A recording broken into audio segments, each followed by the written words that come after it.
শুভ সন্ধ্যা সবাইকে। আজ 22 সেপ্টেম্বর রবিবার। আজকের সন্ধ্যার বিশেষ বিশেষ খবরগুলি হলো, Don Bosco saint Mary school থেকে ভালো হবে রাজ্যের সরকারি স্কুল, বললেন মুখ্যমন্ত্রী হিমন্ত বিশ্ব শর্মা। স্কুলে মূল্যায়ন বই সরবরাহ না হওয়ায় দুঃখ প্রকাশ শিক্ষামন্ত্রী পেগুর। কবীন্দ্রপুর কায়স্থের সম্মান স্মারকে ভুল, বিশ্ববিদ্যালয়ের পরীক্ষা নিয়ন্ত্রকের কাছে রিপোর্ট তলব রেজিস্ট্রারের। পুজোর উপহার, নিষেধাজ্ঞা প্রত্যাহার করে ভারতে ইলিশ পাঠাচ্ছে বাংলাদেশ। শিলচরের বাজারে এলো মহিন্দ্রা থার রক্স। প্রতিবাদী মিছিলে উত্তাল মোহনপুর, সড়ক অবরোধ। ডিলিমিটেশন, কাছাড়ের 23 থেকে 25 সেপ্টেম্বর দাবি আপত্তির শুনানি। সোনাপুরের উচ্ছেদের স্থগিতাদেশ হাইকোর্টের, 30 সেপ্টেম্বরের আগে উচ্ছেদ নয়। দুর্গাপূজা এবার 3 দিনে, একদিনে নবমী দশমী, সন্ধি পুজো হবে দিনের বেলায়। কাল থেকে হাইলাকান্দিতে শুনানি, পঞ্চায়েত এলাকা পুনর্নির্ধারণ। এবং সর্বশেষ খবরটি হল, তিরুপতির লাড্ডুতে পশুর চর্বি, ক্ষমার অযোগ্য অপরাধ বললেন রাম মন্দিরের প্রধান পুরোহিত। আইনি পথে যাবার হুঁশিয়ারি শঙ্করাচার্যের। এবারে শুনুন বিস্তারিত খবর। লোকসভা নির্বাচনের জন্য মডেল কোড অফ কন্ডাক্ট চালু হয়ে যাওয়ায় এবার সময় মতো রাজ্যের প্রাথমিক বিদ্যালয়গুলোতে মূল্যায়ন বই পাঠানো সম্ভব হয়নি। এর জন্য ছাত্রছাত্রী ও শিক্ষক শিক্ষিকাদের যে সমস্যার সম্মুখীন হতে হচ্ছে সেজন্য দুঃখিত। রাজ্যের প্রাথমিক বিদ্যালয়গুলোতে প্রায় 6 মাস পরও মূল্যায়ন বই কেন পাঠাতে পারেনি রাজ্য সরকার? সংবাদ মাধ্যমের এই প্রশ্নের জবাবে এই মন্তব্য করেন শিক্ষামন্ত্রী ডক্টর রনোজ পেগু। শিক্ষামন্ত্রী বলেছেন, মূল্যায়ন বই প্রতি বছরই দেওয়া হয়, আর এটা অতিরিক্তভাবেই দেওয়া হয়, দিতে হবে এমন কোনো কথা নেই। কিন্তু সরকার যেহেতু মূল্যায়ন বই দীর্ঘদিন ধরে স্কুলগুলোতে দিয়ে আসছে, তাই এবারও দেওয়া হবে। মন্ত্রী পেগু বলেছেন, আসলে লোকসভা নির্বাচনের জন্য মডেল কোড অফ কন্ডাক্ট চালু হয়ে যাওয়ায় টেন্ডার প্রক্রিয়ায় দেরি হয়ে যায়, আর এর জন্যই বই পেতে স্কুলগুলোকে একটু অপেক্ষা করতে হচ্ছে। মন্ত্রী রনোজ পেগু আরও জানিয়েছেন, সরকার সাধারণত স্কুলে বিনামূল্যে পাঠ্যপুঁথি সরবরাহ করে থাকে, আর ইউনিফর্মের জন্য সরাসরি স্কুল কর্তৃপক্ষকে টাকা দিয়ে দেওয়া হয়। এই দুটো কাজ প্রতি বছরই সময় মতো করার চেষ্টা করা হয়। তবে মূল্যায়ন বইটি প্রতি বছরই অতিরিক্তভাবে দেওয়া হয়। এবার একটু দেরি হয়েছে ঠিক, তবে মূল্যায়ন বই দেওয়া হবে, জানিয়েছেন শিক্ষামন্ত্রী পেগু। উল্লেখ্য, রাজ্যের প্রাথমিক বিদ্যালয়গুলোর একাডেমিক সেশন গত এপ্রিল মাস থেকে শুরু হয়েছে। সেশন শুরু হওয়ার প্রায় 6 মাস হতে চলেছে, কিন্তু এ পর্যন্ত প্রাথমিক বিদ্যালয়গুলোর ছাত্রছাত্রীরা তাদের মূল্যায়ন বই পায়নি। এর ফলে ছাত্রছাত্রীদের পাশাপাশি সমস্যার সম্মুখীন হচ্ছিলেন শিক্ষক শিক্ষিকারাও। সরকারের বিনামূল্যে সরবরাহ করা ওই মূল্যায়ন বই না থাকায় ছাত্রছাত্রীরা প্র্যাকটিস করতে পারছিল না। শিক্ষক শিক্ষিকারাও পড়ুয়াদের সমস্যার সুরাহা করতে পারছিলেন না। অবশেষে শিক্ষামন্ত্রী ডক্টর রনোজ পেগুর ভাষ্য সামনে এলো। পরবর্তী খবরটি হলো, ডন বস্কো সেন্ট মেরিজের মতো বেসরকারি স্কুলের চেয়েও রাজ্যের সরকারি হাই স্কুলের পরিবেশ ভালো হবে। এজন্য রাজ্য সরকার সুদূর প্রসারী পরিকল্পনা করেছে। 8 থেকে 10 কোটি টাকা ব্যয়ে এক একটি হাই স্কুলের নতুন ভবন নির্মাণের কাজে হাত নেওয়া হয়েছে। চলতি বছর রাজ্যের 5টি হাই স্কুলের ভবন নতুন রূপে নির্মাণের কাজ চলছে। ডেকিয়াজুলিতে উপস্থিত হয়ে এই মন্তব্য করেন মুখ্যমন্ত্রী হিমন্ত বিশ্ব শর্মা। এদিন মুখ্যমন্ত্রী ডেকিয়াজুলিতে শহীদ উদ্যান সম্মেলন কেন্দ্র ও শহীদের প্রতিমূর্তি উদ্বোধন করেন। তার আগে ডেকিয়াজুলির বেজেরা উচ্চতর মাধ্যমিক বিদ্যালয়ের নতুন ভবন নির্মাণের কাজও পরিদর্শন করেন মুখ্যমন্ত্রী। তিনি বলেন, জানুয়ারি ডিসেম্বর মাসে বেজেরা উচ্চতর মাধ্যমিক বিদ্যালয়ের নতুন ভবন উদ্বোধন করা হবে। স্কুলের নতুন ভবন নির্মাণ কাজ শেষ হলে ডন বস্কো বা সেন্ট মেরিজের মতো বেসরকারি স্কুলের চেয়েও রাজ্যে সরকারি স্কুলের পরিবেশ ভালো হবে বলে মন্তব্য করেন তিনি বলেন, বিনিয়োগের অভাবে রাজ্যের সরকারি স্কুলের এই দুরবস্থা। এমপি ফান্ড বা অন্য ফান্ড থেকে কয়েক লক্ষ টাকা অর্থ দিয়ে এতদিন সরকারি স্কুলে ভবনের কাজ হয়েছে, যার ফলে স্কুলের সম্পূর্ণ পরিকাঠামো নির্মাণ করা সম্ভব হয়নি। এবার তার সরকার রাজ্যের প্রায় 4000 হাই স্কুলকে নতুন আঙ্গিকে রূপান্তর করার পরিকল্পনা গ্রহণ করেছে। প্রথম অবস্থায় রাজ্যের 5টি হাই স্কুলের ভবন নির্মাণের কাজে হাত নেওয়া হয়েছে। আগামী বছরে আরও 500 হাই স্কুলের ভবন নির্মাণের জন্য অর্থের ব্যবস্থা করা হচ্ছে বলেও জানান মুখ্যমন্ত্রী। মুখ্যমন্ত্রীর মতে, সরকারের এই উদ্যোগ সফল হলে বিভিন্ন নামি দামি বেসরকারি স্কুল থেকেও দেখতে সুন্দর হবে রাজ্যের অসমীয়া মাধ্যমের স্কুল। শিক্ষার এক নতুন পরিবেশ গড়ে উঠবে। পরবর্তী খবরটি হলো, কবীন্দ্রপুর কায়স্থের সম্মান স্মারকে ভুল, বিশ্ববিদ্যালয়ের পরীক্ষা নিয়ন্ত্রকের কাছে রিপোর্ট তলব রেজিস্ট্রারের। ও ঘটা করে তার হাতে তুলে দেওয়া হয়েছিল সাম্মানিক পিএইচডি ডিগ্রি।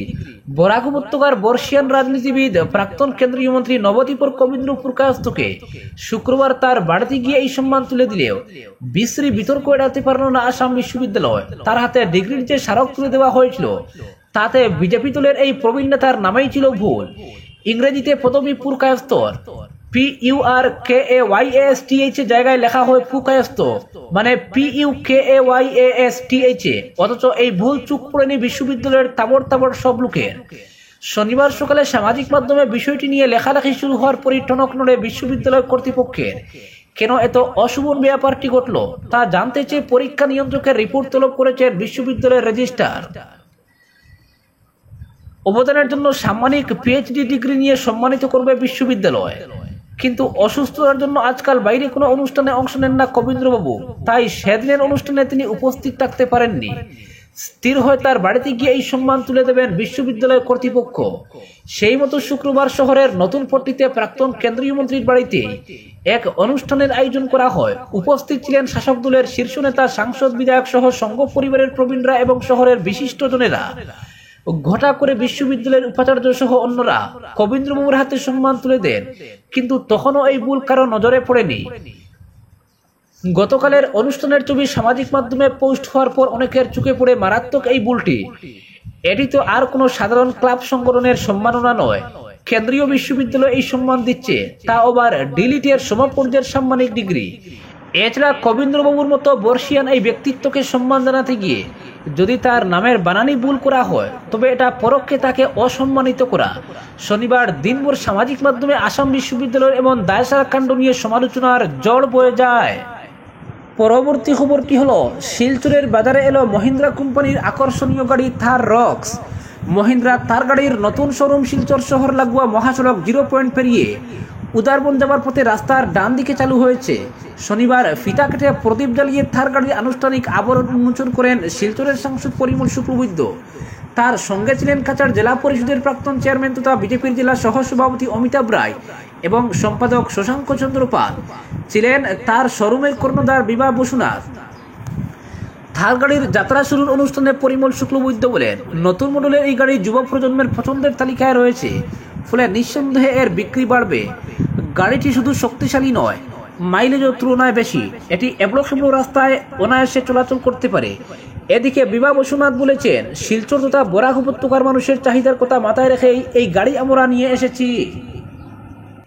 পরবর্তী খবরটি হলো, প্রতিবাদী মিছিলে উত্তাল মোহনপুর, সড়ক অবরোধ। সত্য প্রকাশিত পঞ্চায়েতের সীমানা নির্ধারণে ব্যাপক অসঙ্গতি দেখা দিয়েছে মোহনপুরে। মোহনপুর জিপি ও পশ্চিম মোহনপুর জিপিকে সম্পূর্ণভাবে কেটে আলগাপুর জিপি ও শহীদবন জিপির সঙ্গে জুড়ে দেওয়া হয়েছে। এতে মোহনপুরের মানুষ ক্ষুব্ধ, স্থানে স্থানে প্রতিবাদে সরব হচ্ছেন তারা।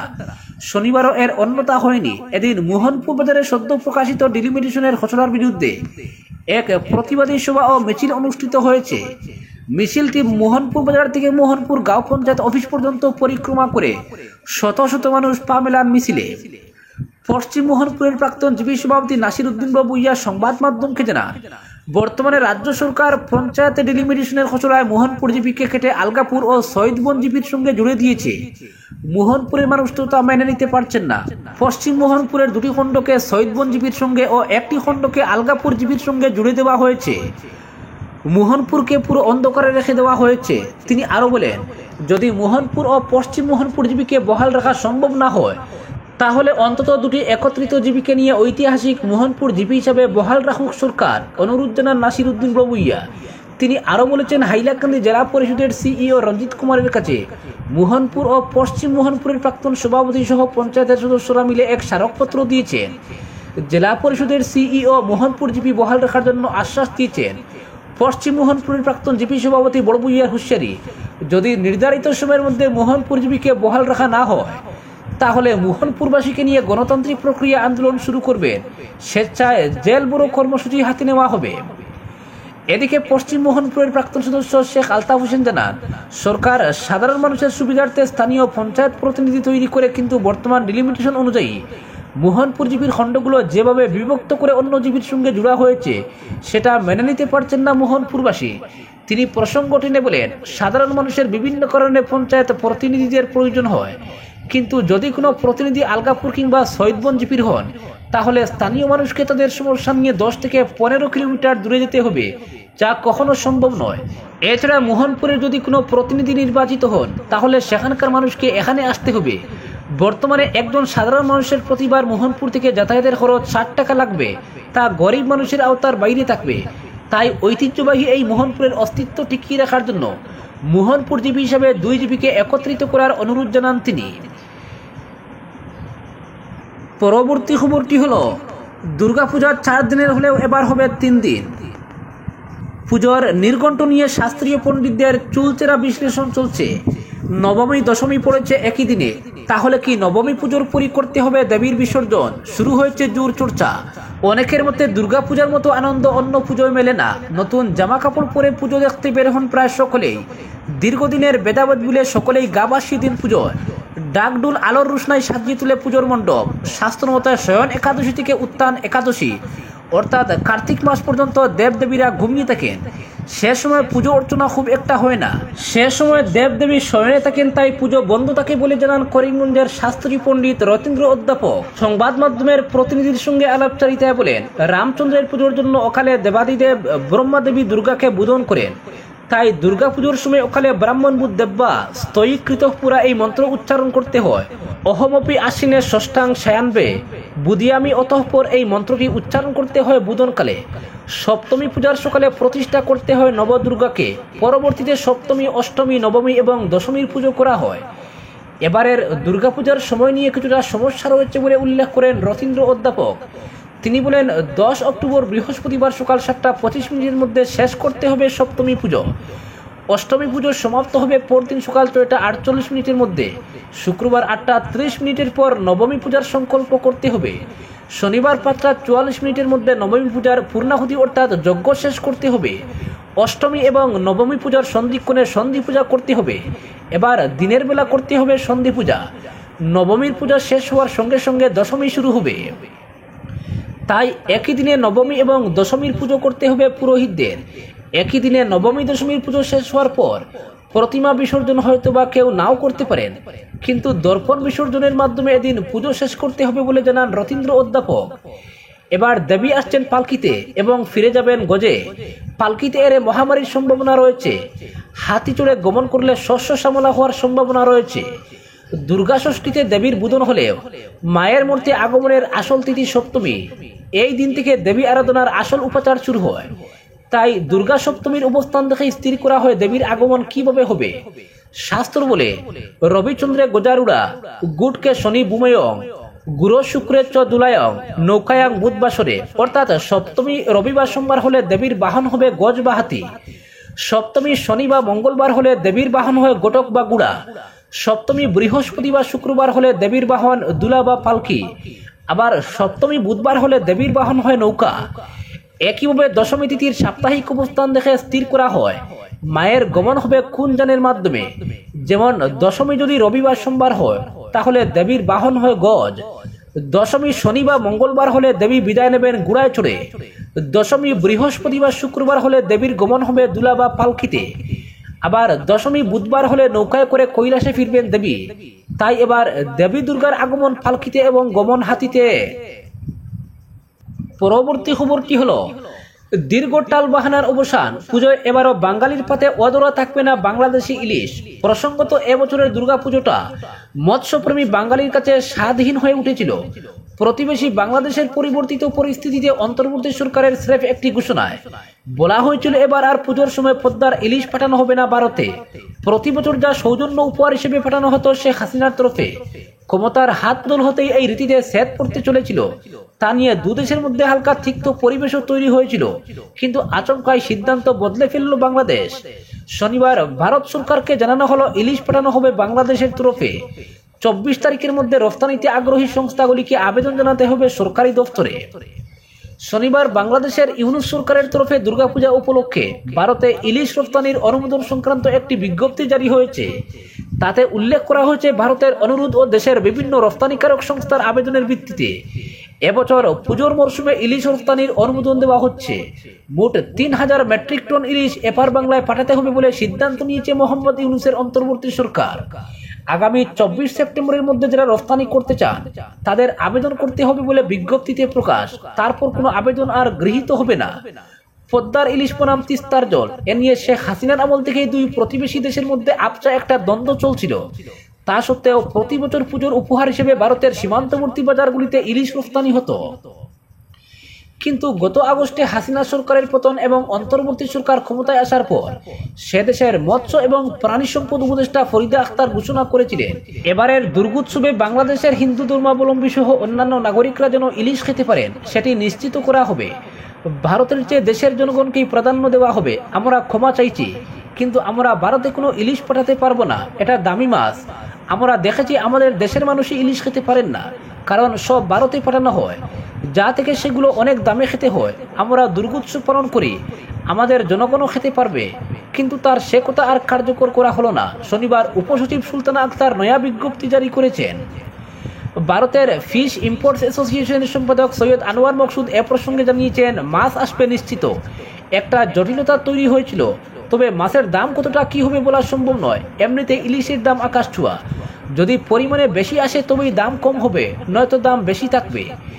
ইলিশ যে বাংলাদেশে চিঠি পাঠিয়েছিল এই সংগঠন, সেই চিঠির প্রসঙ্গ তুলে দুঃখ প্রকাশ করেন বাংলাদেশের মৎস্য উপদেষ্টা ফরিদা আক্তার।